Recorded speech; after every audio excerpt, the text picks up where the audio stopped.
मेरे साथ जो इस मूर्ति को देख रहे हैं, जो इन्हें पसंद करते हैं, आदर्श मानते हैं, और सभी लोग दोनों हाथ खड़े करके नारे लगाएंगे, इंकलाब जिंदाबाद, इंकलाब जिंदाबाद, भगत सिंह अमर रहे। वो जो पीछे खड़े हो भगत सिंह को पसंद नहीं करते क्या?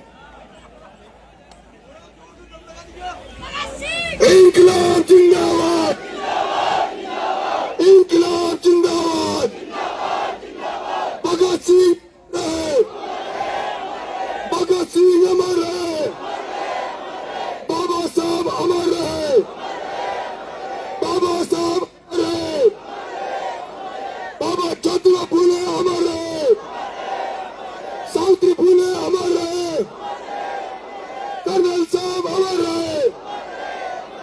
बोलो देवराय भगवान की, बोलो रामदेव बाबा की, बोलो कृष्ण भगवान की, बोलो तेजाजी महाराज की, बोलो धंगीधर महाराज की, बोलो भोत की बस्ती की, बोलो भोत के सरु समाज की।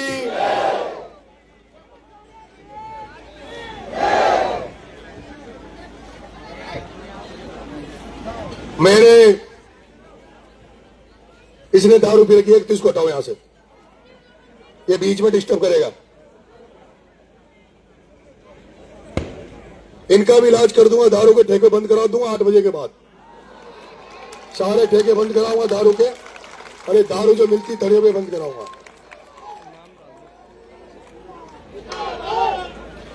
बहुत के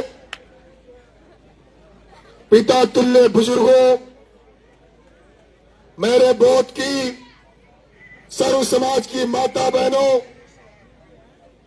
प्यारी बहनों, मेरे युवा साथियों, मेरे युवा साथियों, प्यारे बच्चों, आज चुनावी दौरान बोध गांव में आपका समर्थन मांगने आया हूं, आपका आशीर्वाद मांगने आया हूं, आपका वोट मांगने आया हूं। मैं जो बात रखूंगा, बेटा इस आटा लीजिए,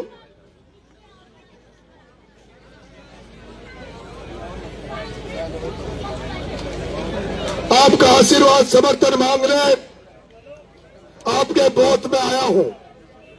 मैं ये कह रहा हूं, अगर आपको मेरी बातें अच्छी लगे, अगर आपको मेरी बातों में सच्चाई लगे, अगर आपको लगे कि मैं जो बोल रहा हूं वो मैं कर सकता हूं, तो मुझे वोट देना।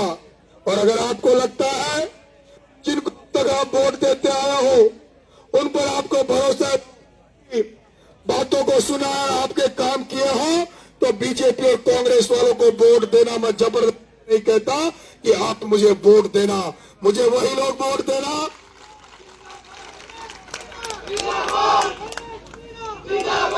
क्योंकि मैं कहना चाह रहा हूं, अब तक आप लोग पार्टियों से टिकट लेकर आने वाले उन लोगों को वोट देते हो, उन व्यक्तियों को नहीं देखते। अब तक आपने पार्टियां देखी है, लेकिन मैं बोध के निवासियों, मैं आपसे हाथ जोड़ के आग्रह कर रहा हूं, भगत सिंह की मूर्ति के पास खड़ा होकर आपसे आग्रह कर रहा हूं कि इस बार केवल एक बार 2.5 साल का चुनाव है, अपनी अंतरात्मा को झकझोर कर, अपने अंतरात्मा को सुनकर इस बार वोट डालना। जो आपका मन कहे, अंतरात्मा कहे, उसको वोट डालना। मैंने कई सुना है, टीवी पे कईयों को बोलते हुए देखा है कि हमें नरेश अच्छा लग रहा है, हमें नरेश की बातें अच्छी लग रही है, लेकिन माँ तो जन्मजात बीजेपी का अच्छा, माँ जन्मजात कांग्रेस का अच्छा, जीसू माई बड़ाई से नरेश को अच्छो हुआ बुरो हुआ, पर माँ तो वोट तो बीजेपी में ही देगा, माँ तो कांग्रेस में ही देगा। ये वजह से मुझे कह रहे छू, आपको विश्वास हो तो मुझे देना, और नहीं तो फिर जिनको आप देते आए हो, बरसों से देते आए, उनको आप अपना वोट देना। मेरे वोट के वासियों, मैं अपनी बात आरंभ करूंगा। पास में खड़ा हूं, ये बोध में, मैं बोध के निवासियों आपको धन्यवाद देना चाहता हूं। बहुत वासियों आपको धन्यवाद देना चाहता हूं कि जिसको आज जगह जगह मूर्तियां तो मिलती है, लेकिन उस 23 साल के युवा की मूर्ति बहुत कम मिलती है जिसने देश के खातिर 23 साल के बच्चे ने अपने प्राण खो दिए थे, प्राण दे दिए थे। बहुत वासियों ने उस भगत सिंह की मूर्ति लगाई, उसके लिए सभी बहुत वासियों को बहुत बहुत धन्यवाद। आपको बहुत बहुत धन्यवाद। मेरे बहुत वासियों, मैं जिस मूर्ति के पास खड़ा हूं, एक 23 साल का बच्चा, एक 23 साल का बच्चा जब वो देखता है देश गुलाम है, उसके दादाजी, उसके पिताजी देश की आजादी में लड़ाई लड़ रहे हैं, वो रोज देश की आजादी के संघर्ष को देखता है, पढ़ता है, सुनता है, स्कूल में पढ़ने जाता है, स्कूल में मास्टर साहब देश की आजादी के संघर्ष के बारे में बात करते हैं। वही बच्चा एक दिन, वही बच्चा भगत सिंह एक दिन जलियांवाला बाग में जाता है।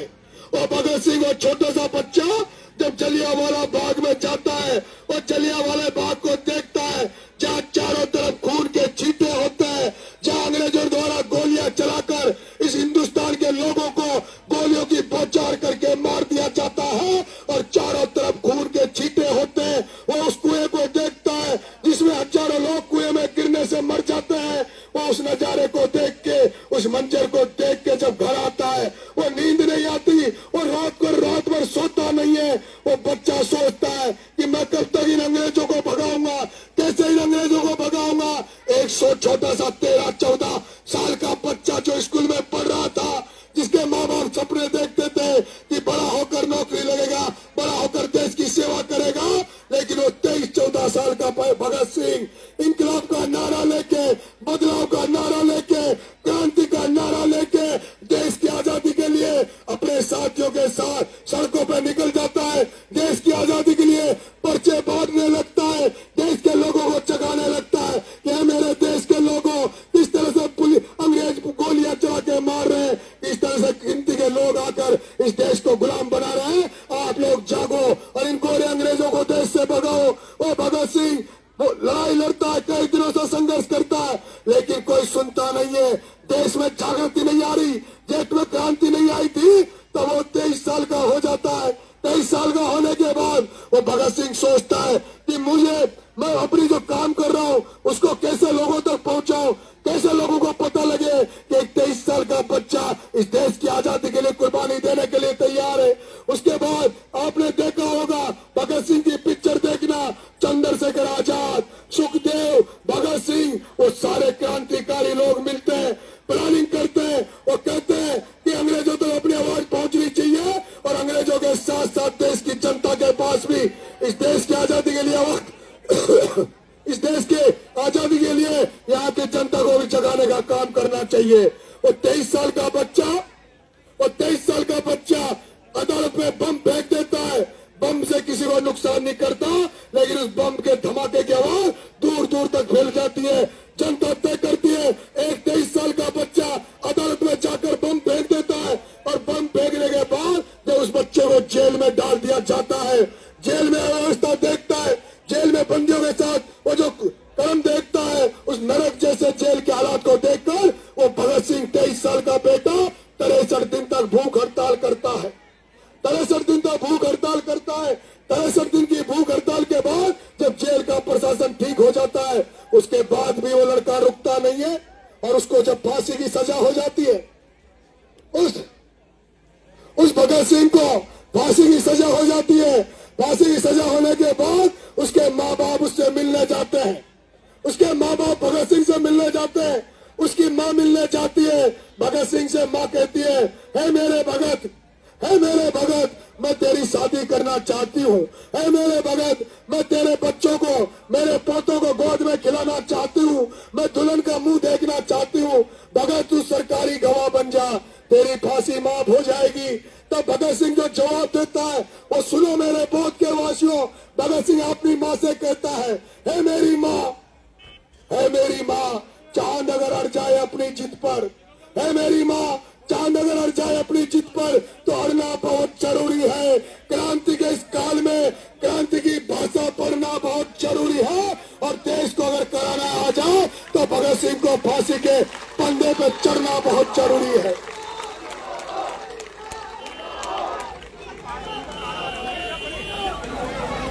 गाड़ी निकलने दो भाई, गाड़ी निकलने दो।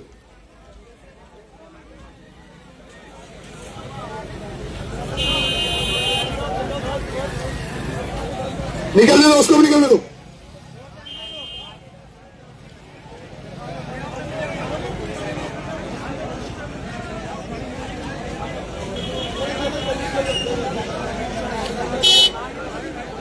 जाम लग रहा है ना, मैं जाम लग गया, मैं जाम लग गया।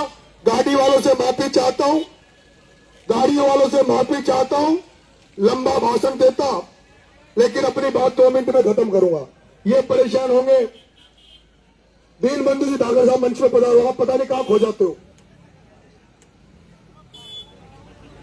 मैं गाड़ी वालों से माफी चाहता हूं, गाड़ी वालों से माफी चाहता, काम लग रहा है, सारी जनता सुनना चाहती है। मैं 2 मिनट में बात खत्म करूंगा। मेरे भाइयों,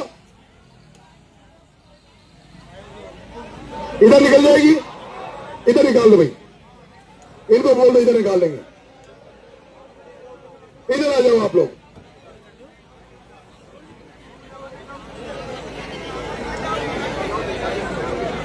इधर आ जाओ।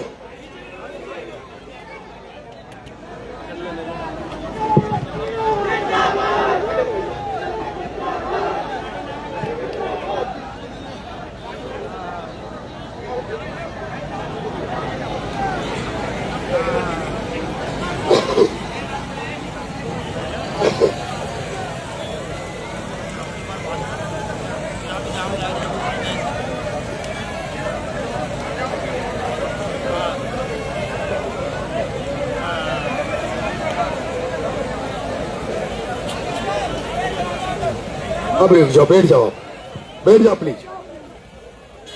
नहीं नहीं नहीं, दीनबंधु भाई साहब, दीनबंधु भाई साहब, कमल जी राठौड़ इधर आ जाओ। गंगराज जी गुजर, बैठ जाओ।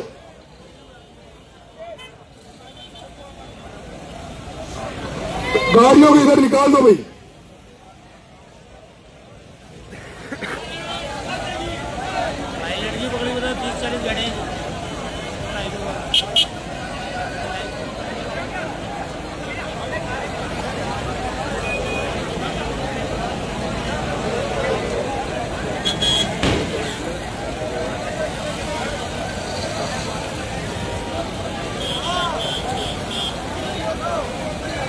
आ जाओ सब लोग, आ जाओ।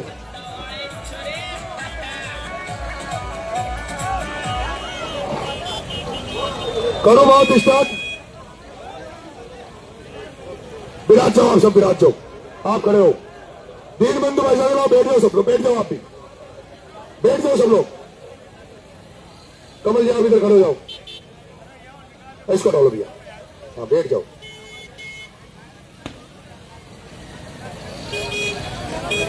गाड़ियों की इधर निकाल दो, आप अपनी भी इधर निकाल दो यार। फिर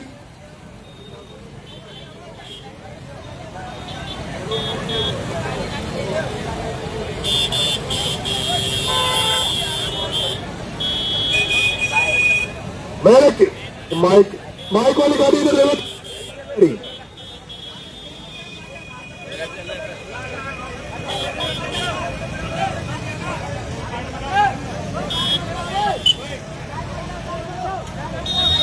आ जाएंगे सब लोग, आ जाएंगे। एक बार गाड़ियां निकल जान दो, और गाड़ी को पीछे ले लो, माइक वाली को।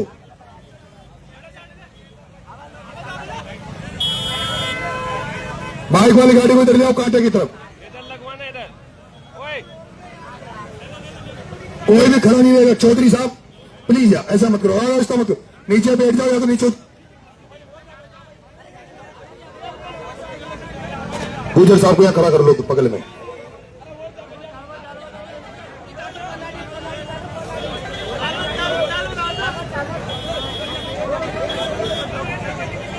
आ जाओ भाई सब लोग, आ जाओ, गाड़ियां जाने दो।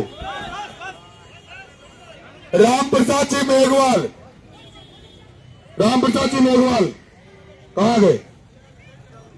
क्या छुपके रहते हो? इधर आओ, खड़े हो जाओ।